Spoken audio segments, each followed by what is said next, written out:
देश विदेश की सच्ची खबर सच के साथ। आप देख रहे हैं नेशनल इंडिया न्यूज।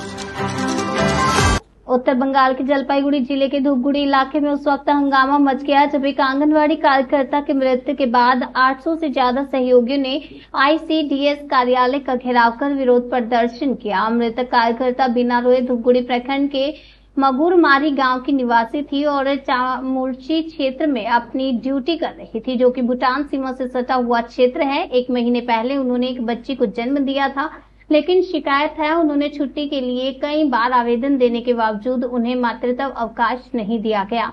लगातार ड्यूटी और तनाव के चलते बीना रोय की तबियत बिगड़ी और आखिरकार स्ट्रोक के कारण उनकी मौत हो गई। वह अपने पीछे मात्र 1.5 महीने की बच्ची को छोड़ गई। घटना के बाद धूपगुड़ी मिलपाड़ा स्थित ICDS कार्यालय के सामने बड़ी संख्या में आंगनवाड़ी कार्यकर्ताओं ने प्रदर्शन किया। इस मौत का जिम्मेदार कौन जैसे नारों और बैनरों के साथ गुस्से में भरे कर्मचारियों ने पूरे कार्यालय परिसर को घेर लिया। घटना की जानकारी के लिए पहुंचे अधिकारी और CDPO ने पूरे मामले को अनभिज्ञता जताई और मीडिया कवरेज से बचने की कोशिश की। इसके बाद मौके पर स्थिति बिगड़ती देख धूपगुड़ी थाना पुलिस को मौके पर बुलाया गया। सवाल अब ये है कि जो महिलाएं समाज की गर्भवती माताओं की सेवा करती हैं, क्या उनके अधिकार और जीवन की कोई कीमत नहीं है? ये मौत सिर्फ एक दुर्घटना नहीं, एक सवाल बन गई है। इसका जवाबदेह कौन है, ये बड़ा सवाल है।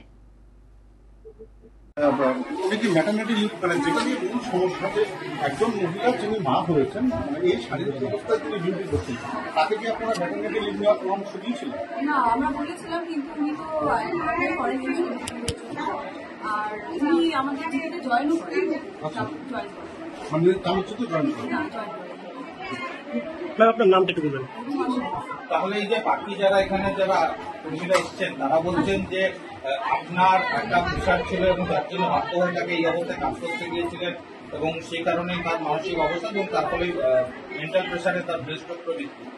ওনাকে ওনার পোস্টিং হয়েছিল চামচিতে, ওখানকার কিছু সমস্যার জন্য উনি জয়েন করতে পারেননি এবং সেটা উনি লিখিত আকারে অফিসে দিয়ে দিয়েছিলেন। সেটা আমাদের কাছে আগে কোন সেন্টারে ছিলেন, কবে নাগাদ ওনাকে ট্রান্সফার করা? উনি অনেকদিন আগে মানে ওখানে পোস্টিং হয়েছে, কিন্তু উনি ওখানে জয়েন করতেই পারেননি।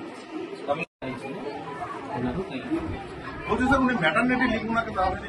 উনি নেয়নি, ওনাকে আমরা বলেছিলাম ম্যাটারনিটি লিভ নিতে, বিশেষ করে সুপারভাইজার দিদি না।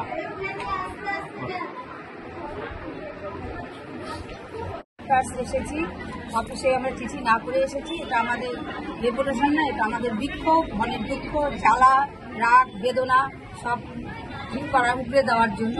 কারণ আমাদের দীর্ঘদিন অনারিয়াম দেওয়া হয়, মাঝে মাঝে দিতে পাচ্ছি না, সেটা না পাচ্ছি, এবং বিলও তাই দীর্ঘস্থায়ী হয়ে যাচ্ছে। এই একটা বিষয়, এটা আমাদের সাংঘাতিক ইস্যু হয়ে গেছে এখন, যেহেতু আমরা এত কম অনারিয়াম পাই, তো সেই ক্ষেত্রে এই টাকা দিয়ে আমাদের চলার পক্ষে সম্ভব না। তার মধ্যে আমাদের মেয়েদের ক্ষেত্রে প্রচন্ড চাপ আসছে। RGPর থেকে, ধূপগুড়ির থেকে, চামুরচিতে মানে কোনো মেয়েকে এই সামান্য অনারিয়ামে একজন মেয়ে, আমাদের ছোট বাচ্চা, 1 মাস 7 দিন না 10 দিনের বাচ্চা, সেই রেখে ও এইভাবে চামুরচিতে যাতায়াত করে এবং অনেক রিকোয়েস্ট করে যে আমাকে ওখানেই রাখেন বা কাছাকাছি কোথাও দেন, ওকে সেটা দেওয়া হয় না বা ওর জিপিতেও দেওয়া হয় না। তার পরিপ্রেক্ষিতে ওই শিশুটিকে নিয়ে ভীষণ দুরবস্থার মধ্যে ছিল। তারপরে ওর মানসিক অশান্তিতেই হোক, রেস্ট নিতে পারেনি বা যে কোনো কারণেই হোক, কালকে ওর পরশুদিন ও এইভাবেই সেন্টার করে, কালকে ওর মৃত্যু হয়। তাহলে এখন মৃত্যুটা হলো, এখন ওর শারীরিক পোস্টমর্টেম রিপোর্ট আমরা এখনো দেখতে পাইনি। পোস্টমর্টেম হয়েছে, ওর ধূপগুড়ি শ্মশানেই দাহ করা হয়েছে। কিন্তু আমাদের বক্তব্য হচ্ছে, আমরাও তো মেয়ে, আমরা তো মা শিশু পরিষেবা দিয়ে থাকি বা দিচ্ছি, তাহলে ওই মাটাও তো প্রসূতি মা ছিল, তো ওর প্রতি তো একটু মানবিক হওয়া উচিত ছিল আমাদের অফিসে। সেটা হয়নি। আজকে যে কোনো কারণে, এখন কি কারণে হয়েছে পোস্টমর্টেম রিপোর্ট আমাদের হাতে এখন এসে পৌঁছায়নি। সেটা ওনার নাম কি? ওনার নাম বিনা রায়। উনি মাগুরমারি জিপিতে, মাগুরমারি 1 না 2, মাগুরমারি 1-এর বাড়ি, আর ওকে ট্রান্সফার করা হয়েছিল চামুরচি জিপিতে। তাহলে মাগুরমারি থেকে চামুরচির দূরত্বটা ওকে এই আমাদের এই প্রোগ্রামটা চলছিল অনেকদিন থেকেই, কারণ এখানে আরো 3-4 জন আছে, ওরা প্রমোশন হওয়ার পরে ওদেরকে সেই সেন্টারগুলো, এবং আরেকটা চাপ যে যা ওই জিপিতে যাওয়ার ফলে ওখানকার স্থানীয় মানুষজন তারা বলছিল এপ্রিল মাসে জয়েন করছিল, সিজারে বাচ্চা হয়েছিল, এবং শারীরিক ও অসুস্থই ছিল। এখন মেটারনিটি লিভ নেই, তার জন্য ওকে যে আবার এই কষ্ট করে সেন্টার করা, ওকে কাছাকাছি দিতে পারতো সেটা না। আবেদন করেছিল, ছুটির জন্য আবেদন করেছিল এবং বলেও ছিল বারবার ওকে কাছাকাছি দিতে, সেখানে ওকে কিছু করা হয়নি।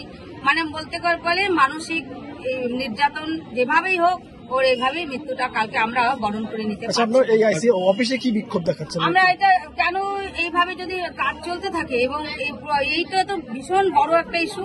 আর সেকেন্ড ইস্যু আমাদের বিরাট ইস্যু, যেটা হচ্ছে আমাদের অর্থ। আমরা সময় মতো কেন অর্থগুলো পাই না? প্রতিবার আমাদের ডেপুটেশন নিতে হয়, তারপরে আমরা অর্থ বিল এগুলো পাই না। আচ্ছা, এখনো পর্যন্ত কথা হয়েছে? এখনো পর্যন্ত কথা হয়নি। অফিসার আছেন, ওনার সঙ্গে আরো কথা। আমরা আজকে চিঠি কতজন এসেছেন আপনারা? আমাদের এখানে প্রায় আজকে 800-900 তো হবেই। এরকম আরো মেয়ে আসছে সমস্ত ধূপগুড়ি গোটা ব্লক এবং জিপি মিউনিসিপ্যালিটি সব, চা বাগান সব। আপনার নাম? আমার নাম অপর্ণা বোস দত্ত, আমি ব্লক সম্পাদিকা।